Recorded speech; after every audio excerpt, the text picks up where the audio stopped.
Sir चतुर्थ श्रेणी की कट ऑफ कितनी जाएगी?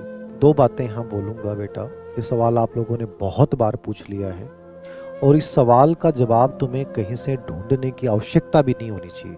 तुमने पेपर दे दिया, हो रहा है तो बेटर है, नहीं हो रहा तो बेटर है, क्योंकि आपको होने के बाद भी फोर्थ ग्रेड में नहीं रहना। तो अगली भर्ती जो भी आपको लगता है उसको पकड़ना है। और यदि नहीं हो रहा तो आपको ये सोचना भी नहीं चाहिए कि मेरिट कितनी नीचे आ जाएगी, कितनी ऊंची चली जाएगी। इनसे कोई फर्क नहीं पड़ता, ये केवल एक जंजाल सा है। आप 20 वीडियो 50 वीडियो इसके ऊपर देख लोगे फिर भी सांत्वना नहीं मिलेगी। जिस दिन जब तक रिजल्ट सीट में आपका नंबर नहीं आएगा तब तक इस चीज का स्थायी समाधान नहीं है। तो प्लीज इन चीजों के चक्कर में कभी मत पड़ो।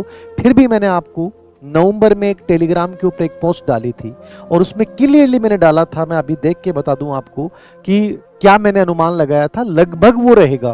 फिर भी आप क्यों सोचते हो कि सर वही रहेगा, लेकिन अनुमान था एक सेकंड देखो नवंबर का। हाँ, जैसे मैंने उसमें बताया था नवंबर का कि जनरल की जो मेरिट कट ऑफ है वो लगभग 74 से 76%।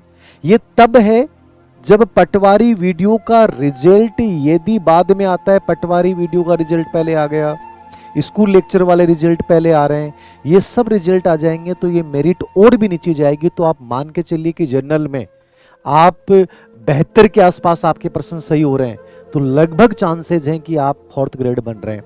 यही ओबीसी की अपन बात करें तो ओबीसी में लगभग ये मान के चलिए कि 68+ % आपके सही हो रहे हैं, तो लगभग आपके चांस हैं, लगभग मान के चलिए चांस है। और कम वाले बच्चों को भी उम्मीद रखनी चाहिए।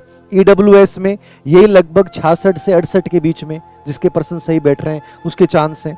ऐसे एमबीसी में यही 64 से 66 के बीच में यदि आपके परसेंट बैठ रहे हैं तो आपके लगभग चांस है कि आप फोर्थ ग्रेड बन जाओगे। एससी एसटी में लगभग 61 से 63 64 के बीच में यदि आप जा रहे हैं तो लगभग चांस है। यही एसटी का रेशियो है। जब महिला की बात आती है तो 2 से 3% और कम कर लो।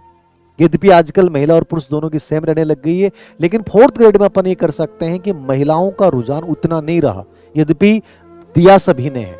तो कुल मिला के मैं ये कहूंगा यदि सभी भर्तियों का रिजल्ट पहले आ गया और उसके बाद फोर्थ ग्रेड का आया तो मेरिट आपको बहुत कम दिखाई दे सकती है और 53,000 पोस्टें बहुत ज्यादा होती हैं।